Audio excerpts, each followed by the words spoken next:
what's up, y'all? It is Toni Estes, and this is the Before the Pop podcast. And baby, let me tell you, I got somebody really, really, really, really good today, and I'm so excited. Okay, so you know the purpose of the podcast. I have to remind y'all, I don't have to, but I want to remind y'all of what the purpose of the podcast is. It's to motivate you, to help you to understand that when you see greatness, greatness doesn't happen overnight, right? And to bring people on to share their stories. Now, people have all sorts of stories. They have all sorts of setbacks.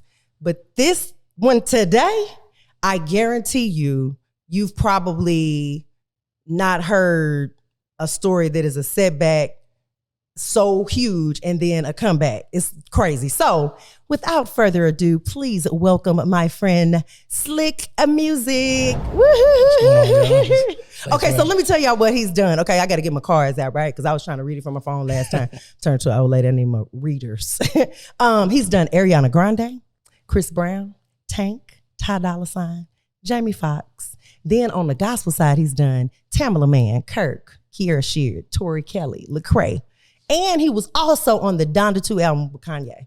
Yep. So I don't really need to explain nothing else. I mean, you can go look up some of that stuff. He's off the hook. That made me sound auntie, didn't it? When you say stuff like off the chain, girl, he is off the chain. Like, that's real auntie. Like, you gonna look, okay? So thank you for coming. Thank you for having me. I appreciate it so much. Not a problem. Okay, so I guess the first question is, how did you get into, when did you decide you wanted to do music? When did you decide, okay, this is gonna be the thing? You know, because we do a lot of different things in life. Well, I wanna play football, I wanna do. At what point did you say music is gonna be the thing?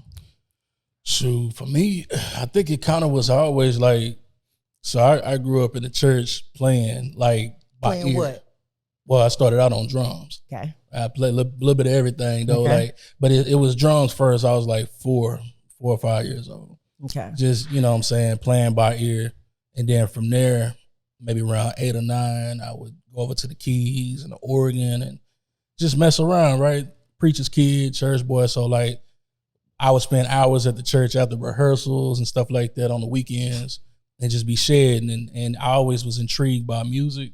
So it was just kind of in me, you know what I'm saying? So I would say maybe around my teenage years was when I started, like, mom had got me like a little Casio keyboard and a karaoke machine. Oh, okay. So I would record on cassette tapes and make beats that way. And it just kind of took off from there.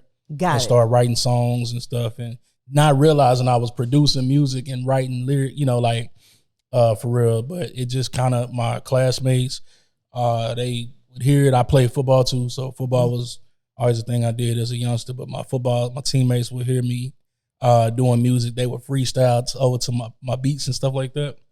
And from there, it just seemed like things just kind of kept going high. Like, bro, you real cold at it, bro. Like, you slick with it. We gonna call you Slikk Rick. So the whole name, the whole name of Slikk Muzik kind of came from just my peers and my classmates. They used to call me Slikk Rick, and I'm like, well, I can't. It's already a Slikk Rick. but I digress. Anyway, so it just kind of just organically happened. I never thought I would be doing it as a profession. It was just a God-given talent that got it. Okay, so they were freestyling over your beats. Mm-hmm. When was the first time you like got paid for a beat? Like, it didn't have to, I mean, I ain't even talking about like millions of dollars. I'm talking about like $25, $500. You know what I'm saying? Yeah. Like, I was a little hustler. So I think the first time I sold a beat, my first client, I want to say in 8th grade. Really? $20. What? So you sold it for $20. Mm-hmm. And did you keep selling, or was that like a one-off? I mean, no. Like after that, I was like, hey, I might need to keep, you know, it's like a little hustle. I mean, but at the same time, it was like, it came easy because I love music.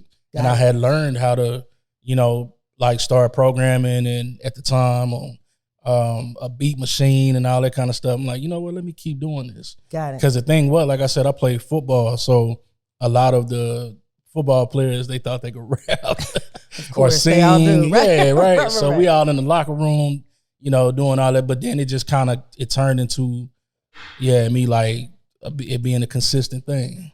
And it was keeping money in my pocket. So you got paid for the beat. Let me ask you this. You said you were a preacher's kid. Yeah. You were a church kid. Yeah. Did you get any pushback? Like, absolutely. Did you? Because you know what? That's always. My dad was a musician, but he was in the secular world. We went to church. I grew up in church, whatever. But I didn't get any pushback from that. And so when I do get pushback from people that I know now, or just that don't understand, I'm always curious how kids push through that. Like, what was the pushback? Like, specifically, was it from your parents or was it from people in the church or? Well, that's what I was gonna say. Like, shout out to my mom and my family. They always supported me. They ride with me no matter what. It was really from like the people in the church and the church community, because, you know, I was known, we were the first family and just known for what we stood for. And for them to see my mom kind of support. Now, she didn't 100% agree, like, especially when later on, I will get to that point when I moved to California. Got it. You know what I'm saying? She wasn't trying to. Oh, you was really worldly then. Yeah. She was like, hold on now. Hold on. Now, wait a minute. Don't get too far out of pocket. Yeah. But, you know, but at the end of the day, I still was able to, like, you know, just really show her that, like, this is who I am. But she knew, I mean, she invested into me when I was a kid. You know, she bought me my first drum set, my first piano, keyboard, my first beat machine. So she absolutely supported the vision, and she saw it in me. Right. So she was probably just thinking you would probably be doing gospel artists. Absolutely. Opposed to secular artists. Yeah, because that's tough as a kid, because, you know, you want to please your parents lots of times. You want them to be happy. Right. And when they like, sometimes it could feel like, dang. But that's dope though, because she was like, now listen. But she let you do your own thing. She let you figure it out, which is amazing. Okay, so just keep you covered in prayer. Ain't that the line? I'm gonna keep, because baby, when I left, because I'm from Oklahoma. Right. When I left Oklahoma to go to LA after I graduated high school, they was like, girl, just don't get on drugs. Like, like that was the thing. Like, we don't want you to get on drugs and we don't want you to be homeless. Like everything that you see on TV now, clearly those things are absolutely possible. Right. But it's like, but that's not like the whole, it's a lot going on besides homelessness and drugs. Right. You know what I'm saying? So yeah, like so I can attest to what you're saying. Okay, so we got that. So you did the beats in high school. Yeah. You was doing your thing. How did you get to the next place? Like, what was the next step to get to like the big league? Yeah. The discovery point. Right. So it was in college. Okay. I got a football scholarship because I played football. I played. Got it. So that was my thing. I thought I wanted to go to the NFL and all that, you know, like every other kid. But I got a football scholarship, A&M Commerce, played ball there. But that was when, around the time like MySpace and Facebook was just coming out. Mm-hmm. Social media was like kind of starting to be a thing. So MySpace had this option where you could put your music on the page, right? You changed the background. Yeah. We thought we were doing something. I remember. Yes, I thought we was really doing something. Yeah, so I was like, you know what? Okay, let me showcase my tracks. Mm-hmm. So I put my beats on there, and I think I had maybe like 8 or something. How many options it gave you? Right. And one random day while I was in college, I think I was just coming back from football practice, and I went to my dorm, and I had a message from Montel Jordan. What? Listen, like that was so random. Really? Yes, like I kid you not, like super random, like so random. Montel Jordan. Up. Yeah. What did he say? He was like, "What's up, man? What's up, youngster?" I was just randomly browsing through MySpace and just, you know, checking out new talent, and some kind of way I stumbled upon your page, man, and I heard your beats. He's like, "Bro, you got some fire." He was like, here's my number. Give me a call first thing tomorrow. I was like, what? You like that? I was like, man, come on, man. Somebody playing. Somebody start playing, you know. I said, I told my roommate, I said, bro, somebody trying to, scam me or whatever. Talking about they Montel Jordan, bro. Right. I was like, it's funny because they got an Atlanta number on there and everything. I knew he had moved out to Atlanta.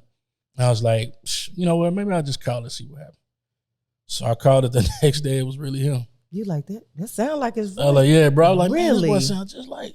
But it was really him. And he said, from there, it's so crazy. Now he's like my mentor, big brother. We like this. Really? Okay. Yeah, like I say like he flew me out to Atlanta, took me under his wing. He gave me my first publishing deal. Got it. Gave me my first opportunity to, produce music for him. And he was actually in transition at that time, going into ministry as well from secular. Mm-hmm. So it was almost like God set it up that way. Yes. You know what I'm saying? Yeah. For real. So we end up just really locking in more so, just like I said, as a big brother mentor to me, putting me on game, teaching me the ropes of the industry, how the music business works, et cetera. Yeah.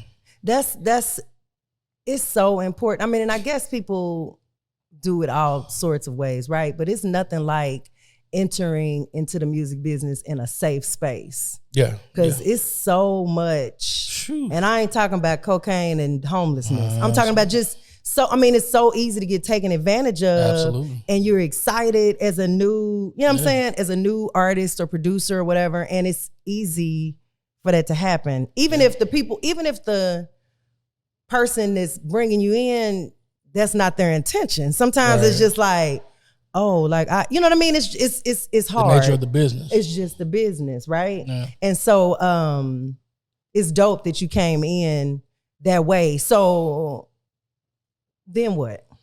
So getting with him, I got too excited. Like you said, young, I'm 20, 21. Uh-huh. I'm playing ball at the same. So I told him like, hey, I'm in college, I'm playing football, I'm trying to make it to the league. The Cincinnati Bengals had came in, the scouts came in, was talking to me, looking at me, et cetera. And I was like, all right, cool. So I'm a junior at this point in college. I said, I got one more year and then I'll see about the draft, et cetera, whatever. But then it was just like, something just hit me. And it was like, you need to really pursue your music. Like, it just kept pulling me. Like, it kept pulling me, the passion, the love for it. Football always, like, I kept getting banged up, hurt, you know what I'm saying, to work real hard. But, like, music was just like, yo, I can have a broke leg and I'm still and I'm still going. Right. But I dropped out of college. Like Kanye. Moms was furious. My mom was furious. Like, boy, they didn't let you come to this school and you didn't. Like, I said, Mom, I'm finna do music for She like, what? Music? Right. Wait, I heard Eddie Murphy say one time when he told his daddy he was going to be a comedian, his daddy was like, what? He was like, that's like being a ventriloquist or something. Yeah. Like, there ain't no use for no comedian, but it is like, but when you're young, that's one of the great things about being young in the industry is because ignorance is bliss. Yes. And you just like, I can do it. I can make it. It don't matter if it's a bunch of tigers on the porch with big teeth. You know what I'm saying? You just, the spark, it's just amazing. And when you get older and you've been through some things, you kind of like, man, you still believe. Yeah. But you're a little more like, you know what I mean? Which you should be, I guess. Yeah. But the it's something magic about when you're young, being young, and just relentless, and you don't see like you said, everything. Ignorance is bliss, so you're not worried about the booby traps, the snakes. You ain't worried about none of that. If I lose all my money, I can get it back. You know what I'm saying? That's kind of how you feel. They might screw me on this one, but it's all good. You know what I mean? Like you just have a paying different dues is what they pay my dues, right? Yes. Like, getting confused, bro. Yes, you know what I'm saying? Yeah. So it's so you quit school. Quit school. That sounds crazy. Quit college. You didn't quit high school. I quit college. I got left college. I left college. And you can always go back if you decide to do that. Yeah, so absolutely. You left college. I left college to pursue it. Man, Montel was amazing. I appreciate, man, shout out to Montel Jordan too. I appreciate everything that he taught me, but at that time, because of the transitioning going on and how God was like calling him into ministry, him and his wife, it didn't even work out like it was supposed to, as far as what our contractual agreement. But Big Bro was solid. He was like, you know what, bro? He sit me down. He told me straight up, like, this is where God is taking me now. And with me being a Christian too, I understood, I understood the struggle and the juggle, like we were saying, you know. Right. But so he said, man, I'm gonna just let you out the agreement, bro. Just straight up, you know what I'm saying? We'll just keep rocking as opportunities come.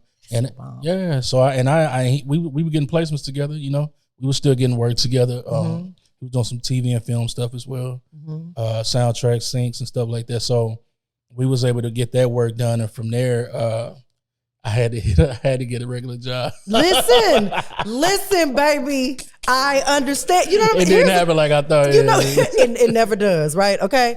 But here's the thing, like, I want to put the myth to bed, because that's like some old thinking. Yeah. You know what I'm saying? Like, where you can't, like, he got, and people outside of the business don't understand, right? So they be like, that joker said he was doing such and that, now he working at Wendy's, like, or whatever. You know what I'm saying? But it's like, ain't no shame in that. Like, there's no shame in that. There's no, because literally, like, so I was signed to MCA.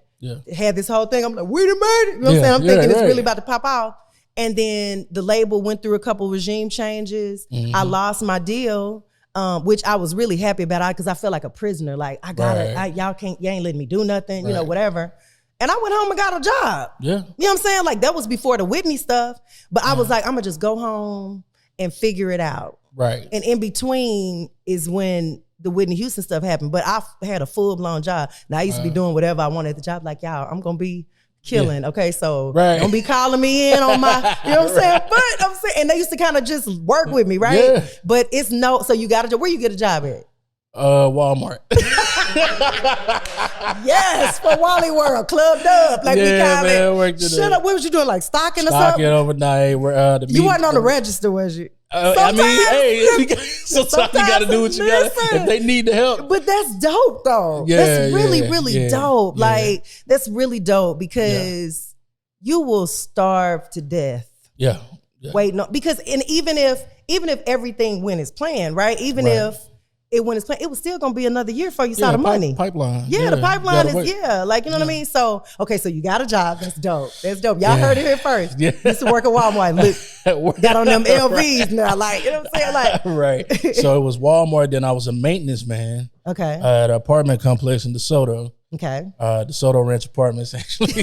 Shout out to DeSoto Ranch Apartments. And then you know, I'm in my mid-20s at this point. Well, I mean, I'm early 20s, between 20 to 25. Got it. And I'm like, okay, you know, but I'm still doing music, right? Got it. I'm still doing my music. You know, I'm got me an apartment now, you know, I'm working, but I'm literally spending hours and hours and hours investing in my craft. Got it. You know, saving my money up, buying studio equipment, got my MPC 2000 with the floppy disk. Listen, that was the one though. Like, it's the one for sure. You know, just all my stuff, my boards, my gear. And I knew that, you know what I'm saying, this is still my focus. I might be working a job, but I'm focused. I know what the end game is going to be, right? So I stayed consistent. I stayed at it. The motivation was I knew where I wanted to be, and I knew what goals I had and ambitions that I had. But I was just so passionate about music, period. I was even doing beat battles, just different mixers they had. They were like producer beat battles that they be having. I was registered for those just to kind of check to see. Check the temperature. Some friendly competition, right? And the crazy thing is I started doing them and I never lost one. I got first place it's like that's every time. Really? Yeah, every time. And with me doing that was what allowed me to meet another key part to the transition to California. Got it. And his name is iRock. So shout out to iRock. He's actually from LA, from Compton. Got it. But he had been in Dallas, I think maybe about 10 years at the time I started doing the beat. He was one of the judges. Got it. At the beat battle. And from there, he was just so impressed with hearing my music that he came up to me like, hey man, let's connect. You know, networking, right? So your network is your net worth. Yeah, that's a bar. Okay? Relationships. Yes. So from there, you know, just me being open-minded, locking in with him and start working with him. It didn't happen overnight. I met him 2007, 2008. And we just started rocking. Like, I ain't getting no placements with him or nothing. This man was extremely connected because he's a producer. Got it. OG, you know, now, but he had produced for Coolio. a bunch of other people in the 90s. He was real big. Dr. Dolittle soundtrack, all that. So locked in with him. He lives out here in North Dallas and still out here, but I just locked in with him and we just started working and building catalogs. So let me say this. Let me pause you right there. I want people to understand, because what you just said like a mouthful. People don't understand that everything counts, right? Yeah. Every person you meet, absolutely. All of it counts, right? Right. And it matters how you treat people, yes, how you deal with people in general, right? Yeah. And so I think that's the part. People think, well, I'm dope. I can treat people like dog. Like don't nobody, you know what I mean? Like it's that stuff is super duper important. And so it can look and feel like I'm working in Walmart and I'm just doing these little, but you were like leveling up, like unconsciously, not even really knowing what was gonna. So when you now at this point, you can look back and be like, dang, is that why I met them? Like, oh, is that? Oh my God. And they introduced me to them and it, like this, it all counts. And I tell my son that all the time because he's like in his basketball phase. Okay. He's in the 8th grade. Yeah. And he had a game that he didn't feel good about. And I said, every game you gotta play like it's your last. I was like, because you gotta play like somebody's watching. I said, because guess what? Somebody's always watching. Absolutely. I said, so even if your coach is like, you know, you feel like he's not paying attention. It's a coach across the room saying, "Oh, he dope. Like he just need this or that." You know what I'm saying? And we, you know what I mean? So I'm sorry, I had to tell y'all that because it all counts. Okay, so you got with iRock. I got with iRock, and at that time, so I had transitioned from my maintenance job, and I thought I came up. I got a job at Bank of America. Hey, like, you behind the desk now. I'm in corporate now. Let me put my suit and tie. I'm putting the blazer on and the tie, you know. So I'm working at Bank of America now, you know what I'm saying? So I'm working I'm like, okay. But I understood. I'm like, I still want nice things. I still want to make sure I got a roof over my head and I want to, upgrade a little bit, you know? So started working there, worked my way up to management. At the same time I'm doing all of this, at the corporate office, I'm still at the same time, more beat battles. When I met iRock, he had introduced me to a lot of other people that allowed me to expand my network as well, right? So even though I didn't get a placement with him, because he's known for doing a lot of TV and film sync stuff too. Got it. Okay. That's like his bread and butter. Got it. So, I'm like, oh man. At first I was like, you know what? Shoot, I'm gonna just flood him with music, right? Beats and stuff. Maybe after the first 2 or 3 months, I'll get a placement. Nah, bro. Maybe like the first 2 years. I got my first placement with him maybe 2 years after we had met. Say it again. How many years? It took 2 years before I got my first placement with him. We had just been working, and it was discouraging at times, So wait, you got your first placement with him 2 years after y'all linked, right? 2 years after we linked. But how long after Montel Jordan called you? How long was the time you placed the song and when you met Montel Jordan? How many? About a year and a half. So it was about 3.5 years between the time you met Montel Jordan and the time you yes. Gotcha. Okay, perfect. So that's nothing was ever like within the first 6 months or a year or nothing like that. Got it. So that's like over 1,000 days. Oh yeah. Gotcha. And I don't know how many hours because right. Because it was just a lot of hours that was being put. And then I would be staying because I had my little setup in the crib in my apartment, studio setup. I'd be in there making beats. I would clock in at 8 and then I got off at 5, go to the gym for an hour, and then after that, eat, whatever I do, then go home and then right to the studio, right to music. Like I would spend that time and that evening, night, all the way through to maybe 2 or 3 o'clock in the morning. And I'm not even sleeping 8 hours a night. And my mom like, boy, you all right over here? What you doing? Right. I'm like, nah, mom, just, I'm hearing these ideas. I'm just trying to hash them out. She like, you like overdoing it, son. And I'm like, I know, but you're like, there's no such thing. Right. But it's like, I knew, I'm like, but one day it's all going to make sense. Yes. And so fast forward, this is 2011, 2012. And I said, Rock, bro, when you going to LA? I had never been to LA. Okay. I had never been to LA. And I was like, he said, man, actually I'll be going the next 2 months or whatever. So like, okay, cool. So I said, let me go with you. So I told my job, vacation time. And we went out there for maybe about 4 days. And I went out there. He introduced me to a gang of people. I had no demo. Well, I had a few demos, but I didn't understand the game like that at the time. I just had a bunch of beats, like a bunch of dope. You just show up like track. Yeah, here's my laptop and a bunch of beats in the backpack. Like, so I didn't understand, you know, how it worked. But he introduced me to a lot of executives, record executives, and A&Rs and stuff at the time. Music was different at that time too. 2011 and 12. You know, it was a whole different.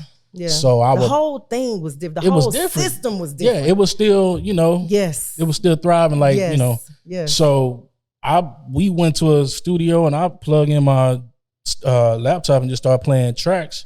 And A&R, they like, yo, you made them, you know, and they blown away. Right. So from that, hey man, get my number. Let's lock in. You know, I want to introduce you to some of my songwriters. That way you can start. I can get some people to write to these tracks. Mm-hmm. You know what I'm saying? And I was like, oh, okay. That's how it worked, right? Yeah, so you get a top line. Oh, a top line is a demo. Oh, okay. Yeah. So like I'm learning, you know. But again, it was a successful trip, but I didn't get signed. It wasn't nobody didn't give me no money or none of that. You know what I'm saying? I'm just gaining knowledge, relationships, and my network is expanding. Right. And now I'm tied in with some people in Los Angeles, songwriters, et cetera. Go back to my job. And I'm still working. You would work like Joker. I was killing out there. Yeah, I didn't want to go to. I'm like, yeah, you be like that. Yeah, that's when it started getting hard. Where you be like, "Ooh, I done seen too much." Yeah, you get exposed. Like, you get exposed, and it's hard. Yeah, because I see other people out there that's already signed or that's already thriving in their time at that time, and I'm like, so this is what y'all do every day.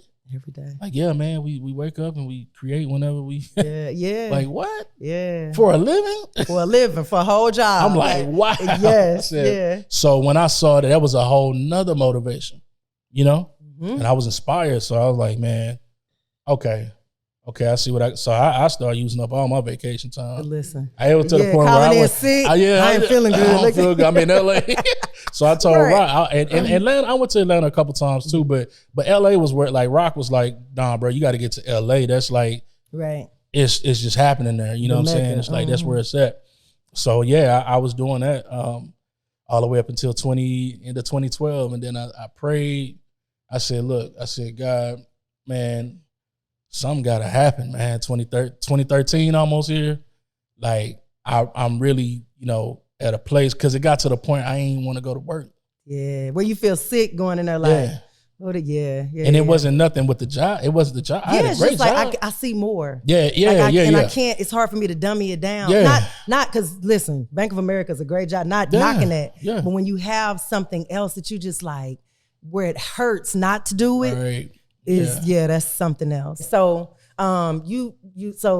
job, you was hating it. Yeah. Like, it got to the point. Not like y'all, but it got to the point where it just made you like nauseous thinking about going. So what'd you do? How long did it take you to say, I'm good? Like, well, after I prayed about it and like what happened, honestly, I was like, God, look, if it ain't meant for me to be here, show me a sign. And people, you hear that a lot, right? Yeah, people always pray that prayer or say that, and then like he really legit will show you, like, if you really sincerely mean it. So like that was December 2012, 2013 rolled around. So I think it was maybe like, let me see, it was end of January. Me and Rock went back to LA. This time it was like this trip meant something, like for real. So we go, I don't even remember what all we did. All I remember was he took me to meet with these young guys that he knew through a mutual friend, and they went by the Rascals. They consist of Leon Thomas, who's also one of the most phenomenal producers and writers and actors that I've ever known. Got it. And then Chris as well, Chris Riddick, fire. I mean, producer, writer. I mean, these guys are young. I mean, they was like maybe 21, 22 at the time. And, you know, I think I was like, what, 26, 27, somewhere. And you probably felt like a senior citizen around that life. Yeah. I'm like, yeah. Because like when I done graduated before y'all was even freshman in high school. Yeah. So it felt weird. Yeah, but you so was like, baby too. Like, right. But to see them, like I went and they just, you know, we went to the studio and they played me some of their records, demos, and stuff like that. They had already been working. Got it. You know, I'm like, yo, these young cats are killing it. I mean, seasoned for their age. Got it. Because they had been around it. And it's like, yeah, man, let's hear some stuff. You know, iRock made the connect, and from there I played them some music, and immediately they was like, yo, throw that in the Pro Tools. I'm gonna record something. And next thing you know, we had came up with a demo to a track that I did, and it was fire. So from there, we locked in. We started working. Came back home, back to work. It wasn't even 2 days. I got a call while at my cubicle at Bank of America.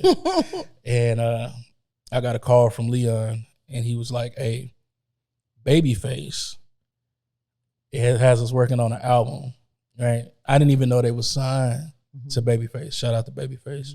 Shout out to the rest. Babyface, like that junker. Kenny Edmonds. Baby. Kenny, yes, listen, Kenny can do no wrong. No wrong. Like, listen. Yeah, seriously. Yeah. So from there, it's like, yeah, we wanted to see, he's trying to get this flip of Mary J. Blige, Real Love. Okay. He want a flip though, you know, like a modern rhythmic today vibe. I'm like, okay, who for?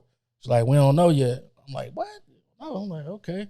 It's like finding a needle in a haystack, you know what I'm saying? I don't, you know, because as a producer or a writer, you know, the more you know, the more concept you have, you know, it helps you to kind of channel in, with the artist or the vision of the artist or whoever, right, or the project. So I just said, but you know what? I'm like, I'm not about to say no. Right. You know right, like I'll figure it out. Yeah, like, I say, hey, bro, look, okay, cool. Yeah. Give me to, you'll have it tomorrow. Yeah. You know, give me 24 hours. So then I started feeling bad. Like I like start running a fever that day. I'm like, oh, what? Really? Like I'm good. I'm like, what are you talking? Right, are you like, serious how? right Like, now? I was fine. So it was weird. Like my body just shut down. So I'm like, yo, look, what I'm not gonna do is miss out on this opportunity, because you got to be ready when you do get the call. You got to be prepared. You gotta be. You know, ready, I've been doing all this time. You know, studying my craft, sharpening my craft, studying music, working, beat battle after beat battle, mixers, music events, blah blah blah. You know, all these years for this moment right here. So I'm like, look, I'm gonna take some Theraflu or whatever and keep it moving. So I got home, I took some medicine, I lay down for a little bit, woke up about 10 o'clock at night. And I'm like, okay, bet, let's go. Shot up a prayer right quick and got to work. You know what I'm saying? I pulled up the record. I don't know, it's just like it just started coming to me. And then next thing I know, I had the beat knocked out maybe around 2:30, 3 o'clock that morning. I was done. And I sent it to him, I emailed it to him. Because it was like, maybe like a little bit after midnight out there. I didn't hear nothing that night, but the next day I went into work anyway, and I got a call maybe around 12 or 1 o'clock. And it's like, yo. I'm like, what's up? It's like, can you talk? I'm like, yeah. So I stepped out to the restroom. Right.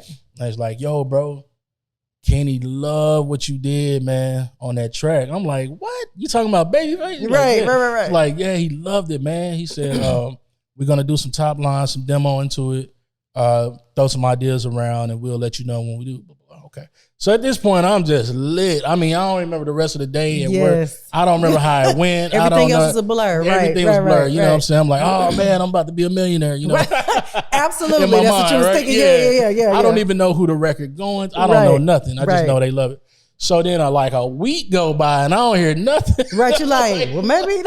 I said, did they change their mind? They change their mind, right. I'm over there and you biting try my not nails. to counsel what they say. Yeah. Like, it's like, oh, you don't want to. Yeah, you don't want to be that person. Yeah, right, you don't want to be thirsty. Right. Trying to split the difference. So, right. Yeah. So I'm like, okay, cool. So anyway, like I finally got a call from him, and when I did, that's like, yo, man, congratulations, bro. I'm like, congratulations on what? It's like, man, you got a hit. You got a hit, man. Like, we want to play it for you, you know, over FaceTime or whatever it was. So I stepped out on my lunch break. Well, I went to my lunch break, and they FaceTimed me, and man, it was Ariana Grande on the phone. Oh my God! But yo, I didn't even know who she was at the time. Oh, my daughter could have told you. Yeah, So I mean, I ain't had no, you know, I wasn't married. No or nothing reference yet. point, right? Yeah, no so kids, right? Yeah, right. so I'm like, yo, I I was like, Ariana, and I was like, okay, it was fire though. The record was crazy. Yeah. It was crazy how they flipped what I had sent them. Yes. And I mean, a smash, you know what I'm saying? But from that point, it was like, so Kenny wants to know, like, you know, what's your situation? I'm like, what you mean? Like, what are you doing? Are you going, like, are you LA? Are you in Dallas? Like, what's the play? What's the plan? I said, well, shoot, man. I mean, I would love to be out there working with you guys. Like, all right, well, you know what? He said you can come out and work with us. Studio is open to us. I mean, open to you. Anytime you want to be here, we can let you move your stuff in, et cetera, et cetera. But just no record, no publishing deal or anything right now. No money yet. Got it. But the opportunity. Listen. That was the sign. Yeah. Because the opportunity, you can turn that into absolutely a lot of money. Right. Yeah. So that was the sign that I needed. Yeah, you be like, I see you guys. Yeah, okay, you feel me? So right. so it was, I think, I want to say this is March 2013. It went, after I got that call, I put my 2-week notice. I told my boss, I was like, look, but she understood. Like, shout out to my boss, man. My old boss at Bank of America. She supported me, like you said. Like, they knew. Like he gonna do something. Like they be trying to work with him. Yeah, because I was over like the music, the spirit morale, the music part of I was throwing talent shows at the job. What?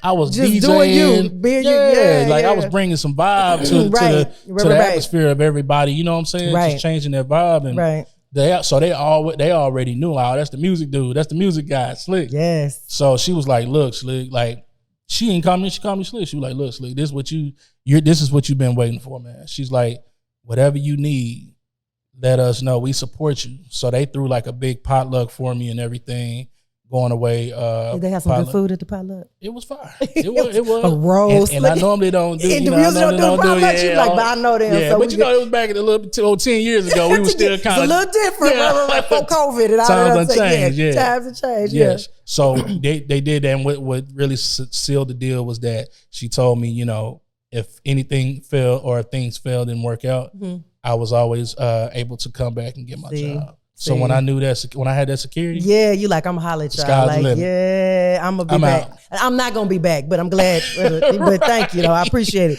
to know that dope. I had that. Yeah, it makes you feel a little bit better. So went to LA, you got it rolling. So when did you meet our guy?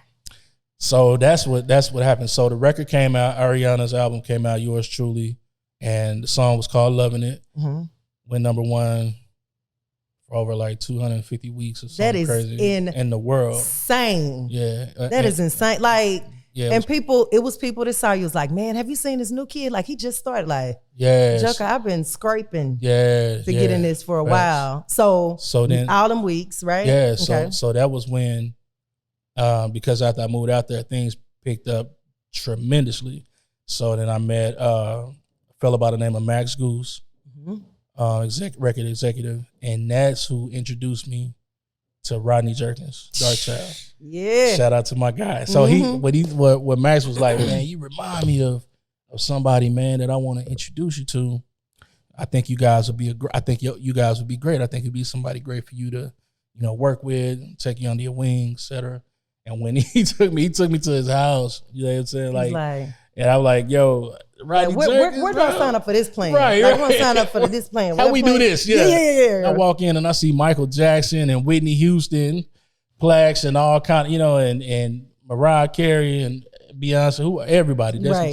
I'm just blown away. You know what I'm saying? Backstreet Boys, NSYNC, Spice Girls, like anybody you can think of. I'm like, yo, this is my childhood. Yeah, the whole thing. Thing. Yes, so it was like a breath of fresh air. It was just because he was always an inspiration to me. Like, he was always, shout out to Rodney, bro. Yeah, man. Hope you looking, man. Yeah. So like, he was always inspiration, you know, between him and Timbaland. And, you know, I just, to be able to have an opportunity to work with him and then end up doing a situation with him, it just really just took everything to the moon. And it's dream-like to work on something and have somebody in mind that you really think is dope. And Rodney and Timbaland and then it's like, then you look up and it's like, is that him really sitting next to me at this board? Like, how in the world did I get here? Like, yes, that is such a surreal feeling that I can't even describe. I'm sure there is something else like it in other businesses, But in the music business, when you have those moments, it's like,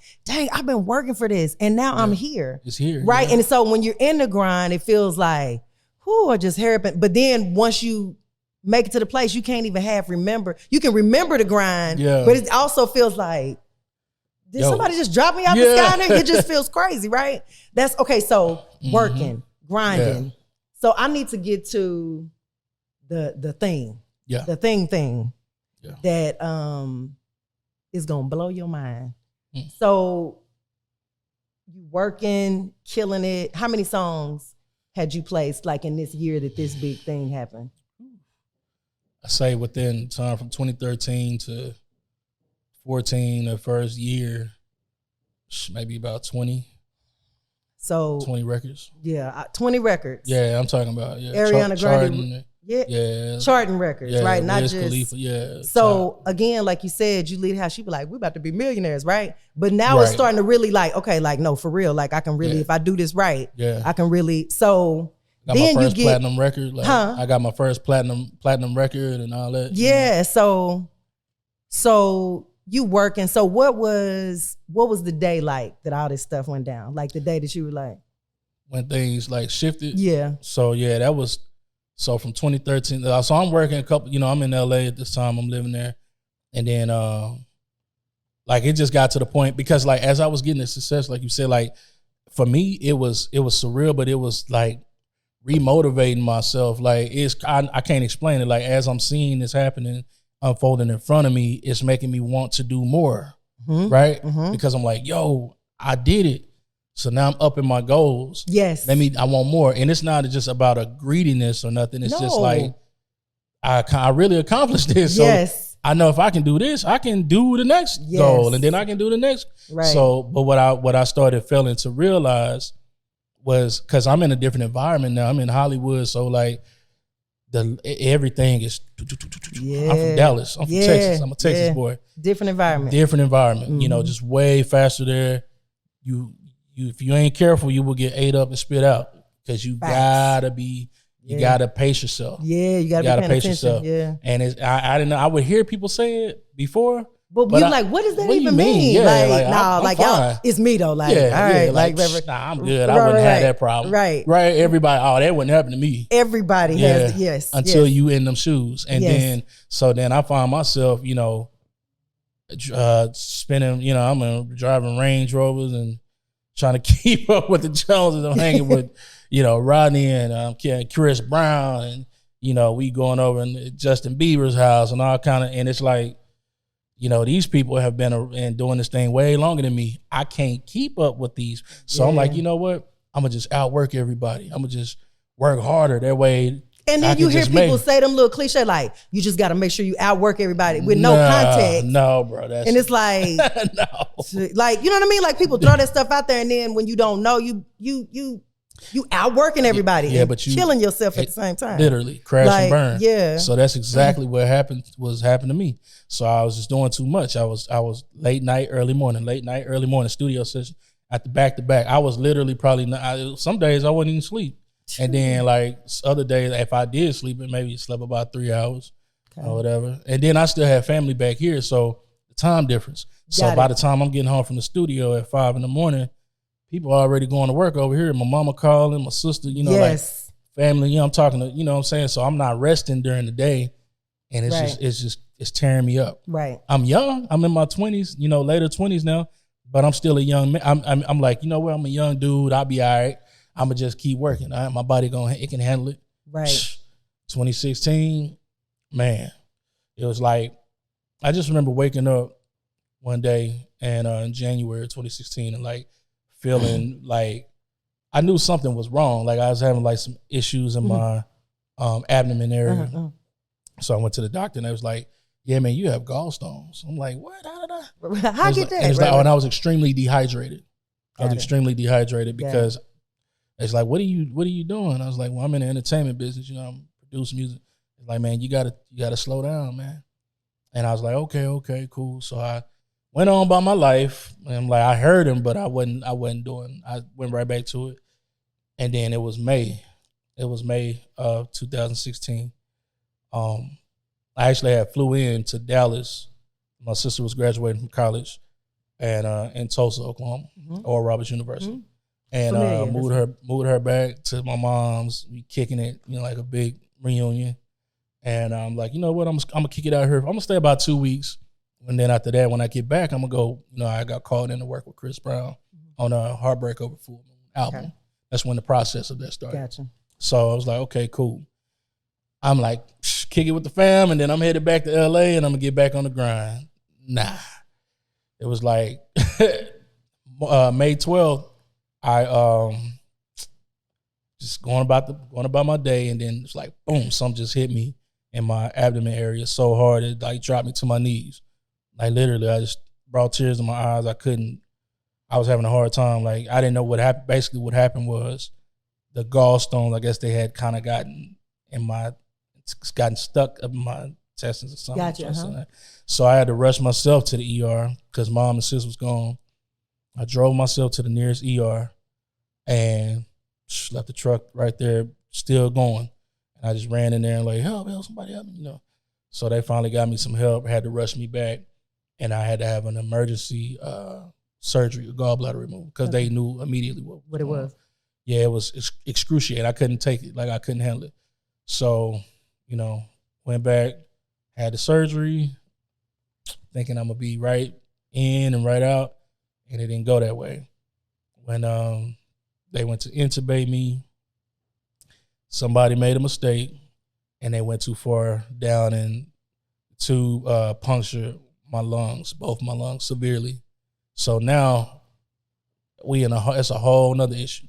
Because I was just supposed to be in a day. Yeah, gallbladder, that's pretty straightforward. That's simple, like right? 45 minutes, right? Boom. Because they don't even, it's just like little incisions. Right. And then like laparoscopic, or however you say where they do, yeah. Mm-hmm.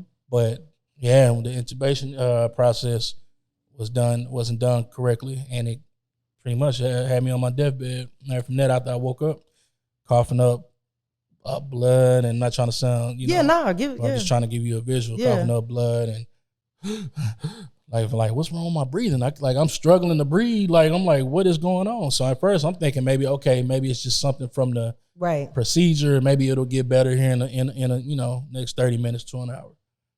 Nah, it just progressed. It got worse. And we found ourselves, my family rushed up there, my mom, sister, dad, best friend, everybody rushed up there, and so something's wrong, clearly. And at the time they were trying to say it was double pneumonia in the lungs, but I was fine. Like, did y'all make that up, or did y'all look, or what? Right. So yeah, long story short, from there, by that night, I was dying. And you were in a coma. Absolutely.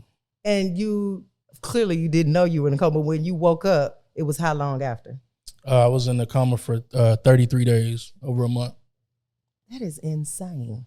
And you were in the hospital for how long? 4 months, 4.5. That is insane to me. Yeah. And the point, like, that's really mind blowing. I have a situation where that touch and go. I can't imagine how your family felt, because you in a coma, you don't know. But the prayers that your mama and them, and like, Lord, come on, you got to come through. Like, you know what I mean? Like, mama, shout out to my mama, my family, for everybody that came, was praying, had a prayer chain going. Yeah. Montel Jordan flew in from Atlanta. They're praying with me and my family. Tank came in from LA, praying with my family and for me, and just supporting. I appreciate everybody. That's like a big deal. And so my point for bringing that up is, I mean, if you look at you now, people assume so much, right? They assume like, oh, he don't know what I've been through, or he didn't have money so long. You know what I'm saying? Or he made all of these things that we just assume, right? Absolutely, yeah. Ain't ask no questions, ain't talk to nobody about it. Right. Any of that. That's like that's a hell of a setback. Facts. You know what I mean? Yeah. And a setback that could be permanent. Absolutely. Like, I'm just done. You know what I mean? Like, it could have went wrong. Like, death was like worst case scenario. Well, that was the thing. I ain't mean to cut No. That's the thing. Like, I actually died. You know what I'm saying? I died. I flatlined 5 times, 5 different times while I'm in this coma for over a month. My mama said that the doctors were trying to get her to pull the plug every weekend. Like, sir, every go week. away. We not. Yeah. Because God. I mean, because at the time my lungs had collapsed. They were destroyed. They had hardened because like before I went under, they were so what do you call it? They were working so hard that when I finally went under, because they induced the coma. Got it. You know what I'm saying? But when they induced me into the coma, like Mom said, the first hour I flatlined. I was gone for like almost 5 minutes. It's like, so you gone almost 5 minutes and it's like, dang, had it not, I mean, like you could have came out and couldn't walk. You could have came out and been missing part of your personality.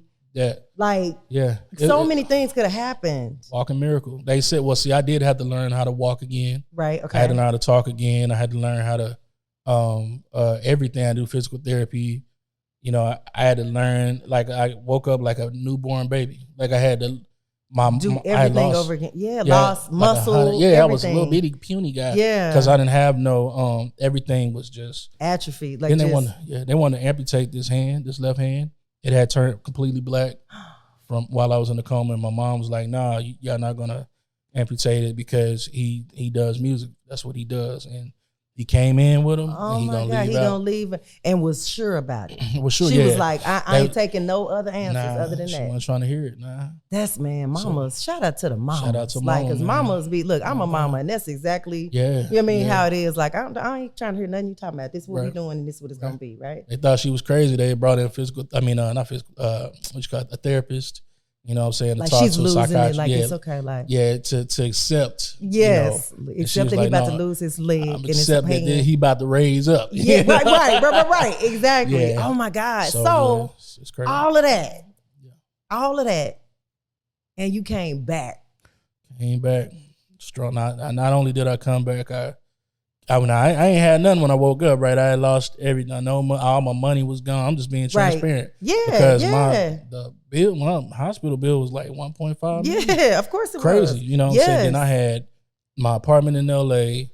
All my stuff had to be shipped back. I had to, because it was about to be over. Like, you know what I'm saying? I was about to be a memory. So so let's go on and get his stuff back here. Yeah, you have to figure out how to, you know what I'm saying? So that stuff costs money. They had to keep living. They living out there. My mom and my sister moved in the hospital. They was living in the waiting room area.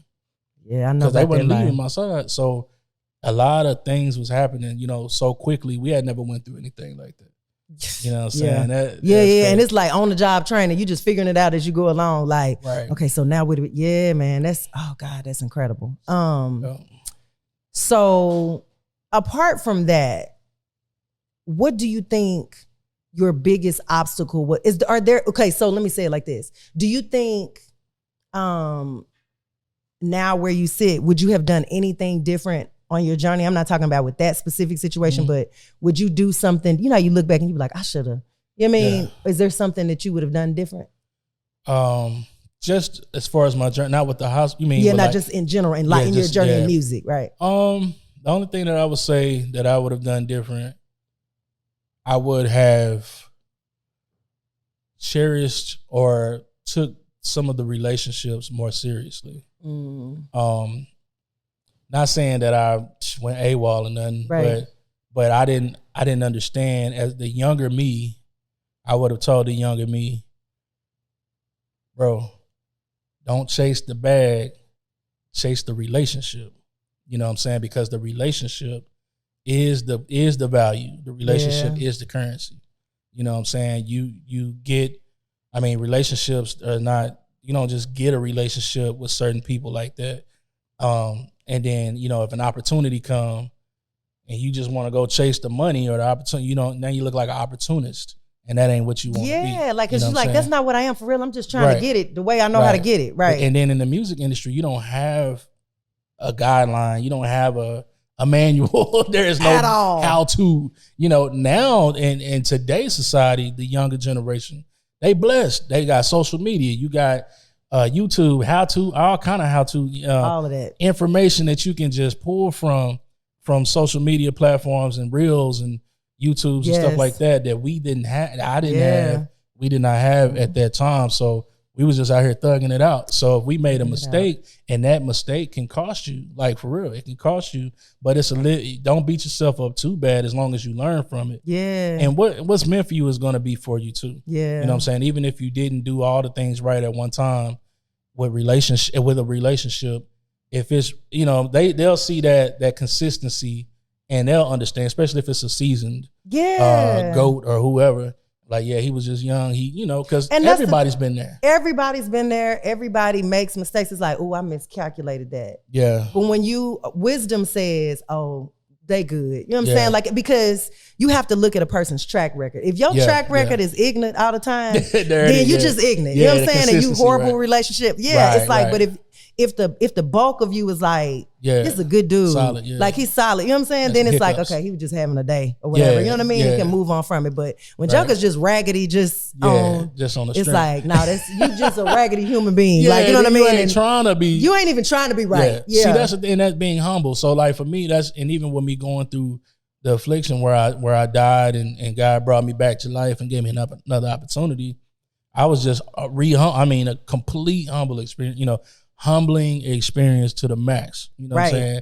Because I was on my way up to the mountaintop. Baby, you die and come back. It don't get no more. Yeah. I was out of here. And I remember what happened when I died. So that's a whole nother like, dang, we'll come back for that one. So we need a part 2. We might have on different outfits next time because we wasn't prepared for it. This is so amazing. I appreciate you so much, man. People need to know. Like the job piece, that's dope. Yeah. You know what I mean? The you know, because you were calculated, you thought it through, you made good relationships at your job to the degree that they was like, well, if you want to come back, you welcome back. It's not like that joker don't never show up. Right. He raggedy when you're here. Why would we bring him back? You know what I mean? So it's like all of those things count. I love people in general. Yeah. As I've gotten older, you know, you have some hurts or whatever that people, you be like, just never mind, just forget humans altogether. You know what I'm saying? But you know what I mean? I love people, and the heart of me is genuine, right? And so I always want to see people do well. I love hearing people's stories. So pretty much like after going through all of that craziness in the hospital and coming back, being a walking miracle, basically, because the hospital even said they put it down in the records that I was they can't explain how my lungs, same lungs, everything fine. Like they miraculously, supernaturally, like regenerate, and it's not. I was beyond that point, you know. So for me to just wake up like that, had to learn to walk, you know, all that. But then I recovered. I say I was back walking and back to a normalcy of life. I say within a year. Okay. But with the music and everything, I lost like finances and all that stuff. Right. I was blessed to like gain all that back probably like times 3, man. So as far as the music goes, the accolades, it seemed like they just started pouring out. Like, so I got the Grammy on 2 Grammys on Tori Kelly Hide and Place album. And then the Golden Globe Award for ATL. Oh, it's not ATL, Atlanta, the TV show Atlanta on FX with Donald Glover, Childish Gambino. So you woke up and was like, had to catch up with what was happening. Yeah. And then, I mean, even when I was in the coma, I won a Billboard award. I didn't even know they told me. That's crazy. Like, you open your eyes like, hey, honey, look what you won. Yeah. So, right. But I say all that to say that, you know, me going through all those obstacles and then pretty much hitting rock bottom. You know, it seemed like I was climbing up that ladder and things were going my way, working out for me. And then I just kind of lost everything just like that. You know what I'm saying? But then God restored me and allowed me to gain all of that and some. And now it's just like the story is still being told. And now it's time for me to tell my story, you know what I'm saying? And share it, you know, with the world, because that was a promise that I even made to God when I was in the coma. That if he let me live, if he gave me another opportunity, that I would share my story. So I have to hold up. Yeah, man. Like I'm a crybaby. So I can't, you know what I'm saying? I can't do too much talking about it, but it's just amazing to me. It's so, God is just dope. Facts. Like, it's like, it just looks like, oh dang, like he was good while it lasted. And then to go through all of that and then come back better than ever is insane to me. Like, that's insane. And let me say this. Crazy. Speaking of relationships, me and Slikk have kind of been in the same circle. Never knew you, right? I met Slikk through my drummer, JB. Yeah. James Brown. He has a foundation, an organization called Music Saved My Life. Exactly. Shout out JB. JB, what's up? Yeah, and he invited me to come and invited Slikk to come, and we met. First of all, wait, it's we need a second part because you see, I have your record that you did, like a EP or something. Yeah. My kids love. Really? Man, listen. Hey, that's what's up. They love that. Can you play? What was the song? I ain't listened to it in a while. Yeah, man, that was vibes and feeling myself. Yeah, feeling myself. All of those. Yeah, no, that was dope. Like, it was really dope, and we've done some stuff together. That was really dope. Absolutely. That didn't pan out, but. So it was still dope. Look, every now and then I pull it up and be like, do I want to be a gospel singer? So I can just do some heat. Get some heat. Like, some heat for real. And maybe it will do something later. But so relationships are important. Yeah. It's everything. Like you said, don't chase the bag, chase the relationships. That's a bar, right? Yeah, right. Let me ask you this. What advice do you have for people getting in the music industry? Man. I hate to go back to the relationships, but relationships is definitely key. Again, one of the most valuable things to have are relationships, and solid relationships. Also consistency. You want to stay consistent. You want to make sure that you're going to have days, right? You're going to have the good days. You're going to have the bad days, the good, bad, and ugly. It come with it. Also try to learn how to separate the business from feelings. Because when you get your feelings involved, it's going to get you every time. I had to learn that hard way. You know, you try to take things personal, you can't, and that's easier said than done, but because we passionate, right? We're creatives. Right. So we're passionate about whatever you may be doing, whether you're starting a business or you in the music industry or you're an actor or whatever the talent is. You got to learn how to separate your feelings from the business. And back to those relationships. You do have, them feelings, and what I've probably to a fault, I rarely, and I don't know if this is something I learned over time, but I've learned that most of the stuff people don't do ain't got nothing to do with you. Like, it's not, you know what I'm saying? It's like, sometimes it's vicious, right? But sometimes it's just like, nah, they did that because they was talking to him.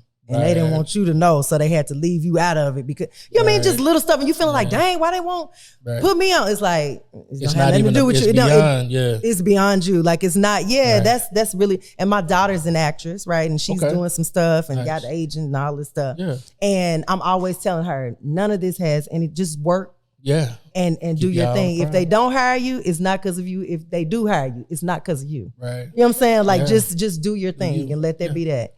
I appreciate you so much for taking the time out your day to be here and talk to me. I feel like we need a round table and bring some more people in and just have a full on, because this was good. Yeah, like, this is really good. Okay, so now I need to do a this or that with you. Okay. So the first one I already know what it is. I didn't do a lot of them. So two of them I think I know what it is. Football or basketball? Football. Stay up late or wake up early? Night owl. Stay up late. Yes. Production or performing? Do you like to perform or do you just like production? Do you or here's a better one. Production or writing? I'm about to say production because I was a music guy I was a musician first before I learned to write. So, Got it. Okay. Dress up or down? Ooh, that's tough. Because in my mind, what you got on is kind of like a dude dress up, kind of. But you can get, not dress up, you know what I'm saying? But you know what I'm saying? It's like fly. I say dress up because I know how to I can kind of make anything kind of. Look a little bit dressed up, blah, blah, blah. Okay. Stay in or go out? I'm a homebody, stay in. Okay. This is the last one, and I feel like it's kind of a trick question, or like maybe a gospel or secular. Oh my God. I cut this out. Tell your mama don't watch this part. Ooh, I can't believe you said that. I'm sorry. What you mean though? Like what I mean? So what I mean is, Do you enjoy, I mean, because essentially I guess they're the same, but do you enjoy producing secular more? I'm sorry. Secular more or gospel more? And why? Like you can, if you want to say secular, you can give me why. Okay. You know what I'm saying? Yeah, like that's a whole conversation for me because I think artists and producers that come from church or have a relationship with God are for whatever reason judged and held to this weird standard when it's like people go to secular jobs every day.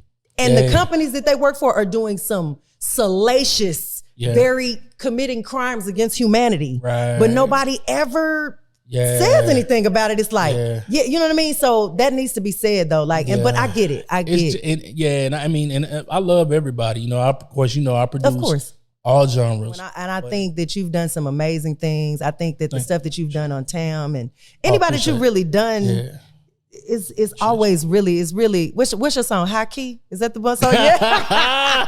High Key. It's a High Key. It's fun. Like, it's you doing God's work. And it's important for people and believers to be in secular spaces.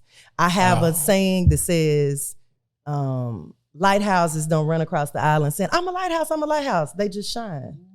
Like, I don't need to be, in the name of Jesus. I don't have to do that. You know what I'm saying? I'm just going to be here and I'm going to shine. And y'all going to know that joker different. Yeah. You know what I'm saying? That's what it takes, right? Yeah, absolutely. So, again, I appreciate you. Thank you. We'll get a part 2 going at some point. Yes, indeed. And that's it. Back. Thanks for watching, y'all. Go check out Slikk Muzik. You're at Slikk Muzik on Instagram, right? Yeah, just at Slikk Muzik. Yeah, go check them out. Go check out At Life Before the Pop. We'll probably have some outtakes for y'all. But I appreciate y'all for watching. Subscribe, share, and we will see y'all soon. Bye.